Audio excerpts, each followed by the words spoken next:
Hai guys, welcome back to my channel, Rilana. Jadi sekarang guys, saya nak ajak anda bahas satu lagi jenayah tentang apa yang dilakukan oleh si otaku ini. Banyak media-media yang menyebut si otaku ini sebagai Dracula di dunia nyata. Lebih-lebih lagi media international. Tapi sebenarnya dia lebih kejam dari Dracula yang diceritakan di filem atau TV. Dan apa yang telah dilakukannya juga merupakan kejahatan yang paling menggerikan dalam sejarah Jepun. Mungkin dunia. Okey, kita mulakan dengan biodata Tsutomu Miyazaki. Tsutomu Miyazaki. Dia dilahirkan di Tokyo, Jepun pada 21 Ogos 1962. Dia dilahirkan dalam keluarga terpandang di kotanya dan dia dilahirkan dalam hubungan haram antara ayahnya dengan kakak kandungnya seperti keluarga 69 kan tunggang terbalik. Gila kan, jadi kiranya ibu dia sekaligus menjadi kakak kandung dia. Dia juga lahir secara prematur, cacat di pergelangan tangan. Jadi pergelangan tangan dia tak boleh bergerak. Dia susah untuk melakukan aktiviti sehari-hari. Dia nampak berbeza dan aneh dengan kawan-kawannya yang lain di sekolah. Jadi, Miyazaki selalu tertekan dan menjadi mangsa buli. Sejak dari sekolah rendah, dia juga mengalami didikan yang sangat keras di rumah. Terutama ayahnya kerana ayah dia sangat menginginkan dia mendapat keputusan yang cemerlang di sekolahnya. Kerana saat itu dia sangat tertekan di sekolahnya, dia tidak menjadi anak yang cerdas. Dia menjadi seorang anak yang pendiam dan selalu ketakutan dengan kawan-kawannya. Jadi sejak kecil dia selalu mendapat tekanan dari kawan-kawan dan keluarganya.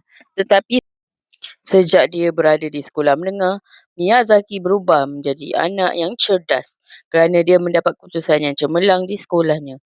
Tetapi di tahun akhir persekolahannya, keputusan dia turun secara mengejut sehingga dia tidak dapat masuk ke universiti impiannya, iaitu Universiti Meiji Gakuin yang merupakan universiti sangat bagus di Tokyo. Kerana itu, dia mula putus asa mengejar cita-citanya iaitu untuk menjadi guru. Kerana dia tidak lulus, Miyazaki mula mendapat tekanan keluarganya kembali. Dan dia anggap sebagai anak yang bodoh. Semua keluarganya membenci dia, kecuali atuknya yang selalu membelanya. Setelah itu, dia menyambung pelajarannya di bidang yang lain. Dia menyambung dalam bidang teknikal fotografi. Sejak saat itu, dia selalu mengambil gambar perempuan-perempuan yang sedang bermain tenis di hadapan rumahnya. Ia memfokuskan mengambil gambar di bahagian bawah kain wanita-wanita itu yang sedang bermain tenis. Bukan cuma itu, Miyazaki juga menggunakan kameranya untuk merakam dan mengambil gambar kakaknya yang sedang mandi. Dia mengumpulkan gambar-gambar itu untuk simpanan pribadinya. Mungkin itu satu hal yang membuatkan Miyazaki senang saat itu. Lalu pada tahun 1988, Miyazaki mengalami kesedihan yang melampau kerana atuknya yang merupakan satu-satunya orang yang membela dia meninggal dunia.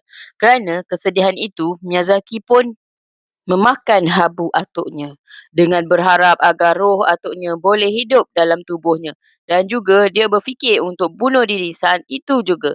Tetapi saat itu dia melawan kesedihannya dengan hiburan dewasa yang mengerikan seperti dia mula mengumpulkan anime dewasa yang ekstrim dan majalah dewasa, dan dia juga mengumpulkan rakaman-rakaman di sekitarnya.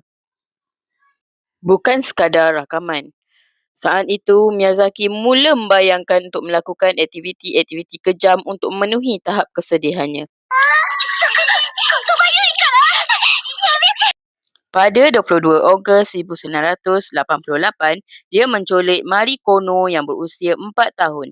Kanak-kanak perempuan yang masih kecil, dia membawa Mari ke dalam keretanya dan membawanya ke hutan. Lalu Miyazaki membunuh Mari dengan cara mencekiknya.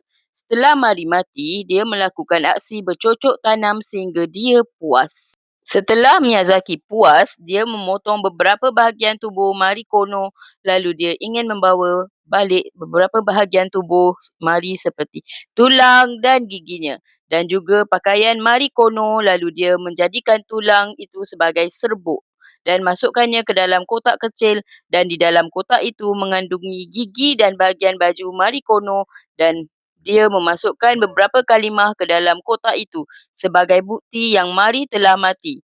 dan diberikan kepada keluarga Mari Kono. Keluarga Mari sedang sibuk mencari gadis kecil itu yang telah hilang beberapa hari lalu. Keluarga Mari sangat terkejut dengan kotak misteri itu kerana kotak itu seolah-olah menjadi jawapan ke atas kehilangan Mari Kono. Kedua-dua orang tua Mari pun melaporkan penemuan itu kepada polis. Polis pun dengan segera mencari pelakunya. Tetapi saat itu, Miyazaki belum tertangkap sehingga beberapa bulan kemudian, pada 3 Oktober 1988, dia menculik anak perempuan yang lain iaitu Masami Yoshizawa yang berusia 7 tahun. Dia melakukan hal yang sama dan juga di tempat yang sama seperti Mari Kono terhadap Masami. Dia juga menghantar kotak misteri kepada keluarga Masami. Keluarga Masami terkejut dengan penemuan itu. Boleh guys bayangkan tak macam mana reaksi keluarga Masami saat itu? Polis mula menyedari yang kes Mari dan Masami ada kaitan yang sama iaitu dilakukan oleh orang yang sama. Polis mula meningkatkan tahap keselamatan di situ dan pencarian pelaku pembunuhan ini secara meluas di situ, tetapi malangnya Miyazaki masih selamat. Pada 12 Disember 1988, dia menculik lagi. Kali ini mangsanya Erika Namba yang berusia 4 tahun. Miyazaki melakukan hal yang sama seperti korban-korban yang lainnya terhadap Erika Namba, tetapi dia melakukan di sebuah tempat parking yang sepi dalam keretanya. Setelah itu, dia juga mengirimkan kotak misteri kepada keluarga Erika Namba.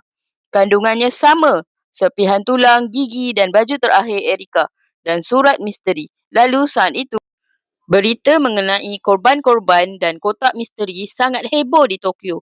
Penduduk sangat ketakutan dan membimbangkan, terutama ibu bapa yang mempunyai anak-anak gadis kecil. Polis pun terus melakukan penyelidikan dengan segala kemampuannya agar dapat menangkap pelakunya dan Tokyo kembali tenang. Tetapi anehnya saat itu Miyazaki sebagai pelaku yang hanya seorang masih lagi belum tertangkap. Bahkan saat itu Miyazaki masih bebas berkeliaran untuk mencari mangsanya yang lain. Lalu pada 6 Jun 1989, Miyazaki kembali menculik gadis kecil yang berusia 5 tahun, iaitu Ayako Nomoto. Dia juga melakukan perkara yang sama seperti korban-korbannya yang lain ke atas Ayako di sebuah tempat parking yang sepi dan dia melakukannya di dalam keretanya. Tetapi saat itu, dia membawa mayat Ayako yang tidak dipotong ke rumahnya. Tubuh Ayako dipotong-potong menjadi beberapa bahagian seperti tangan dan kakinya dan Miyazaki memakan tangan dan kaki Ayako dan meminum darahnya. Kerana itulah dia digelar sebagai Dracula di media internasional. Tetapi bagi saya guys, dia memang kejam membunuh anak-anak kecil yang tidak berdaya untuk melawannya. Jauh lebih mengerikan dari Dracula. Mind blowing betul kan? Kita balik kepada kisah Ayako Nomoto. Dia berbeza dari korban-korban sebelumnya kerana Miyazaki tidak menghantar kotak misteri kepada keluarga Ayako. Saat itu keluarga Ayako tidak mengetahui apa yang terjadi kepada anaknya. Tetapi mereka sudah menjangkakan apa yang terjadi kepada ayahku kerana berita pasal kehilangan kanak-kanak kecil di Jepun sangat heboh. Jadi orang tua ayahku melaporkan kepada polis. Polis pun segera mencari ayahku dan berharap ayahku dapat ditemui dalam keadaan selamat.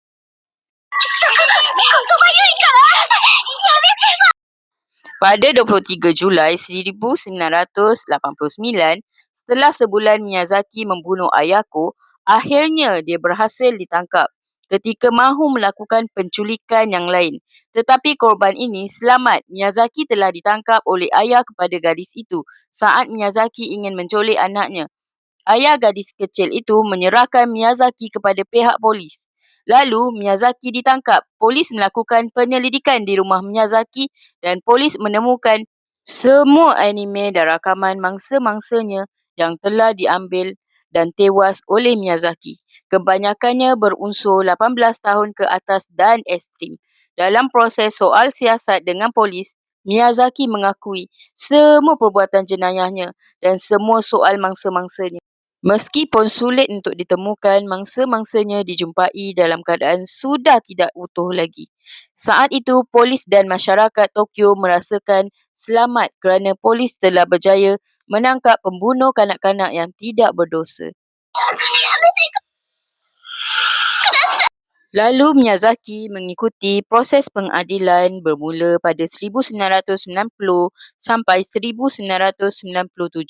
Lalu selama di pengadilan, Miyazaki tidak memiliki peguam cara kerana dia dianggap tidak ada alasan untuk membela diri. Ayah Miyazaki juga menolak untuk menyewa peguam cara walaupun mampu kerana dia mengakui Miyazaki perlu diadili seberat-beratnya. Tetapi saat di pengadilan, Miyazaki tetap membela dirinya sendiri. Dia merasa tidak bersalah. Bahkan dia merasa bangga dengan apa yang dilakukannya kerana dia menganggap itu tindakan bijak. Dan akhirnya pada tahun 1997, Miyazaki dijatuhi hukuman mati dan pada 17 Jun 2008, Miyazaki telah menjalani hukuman matinya dengan cara digantung.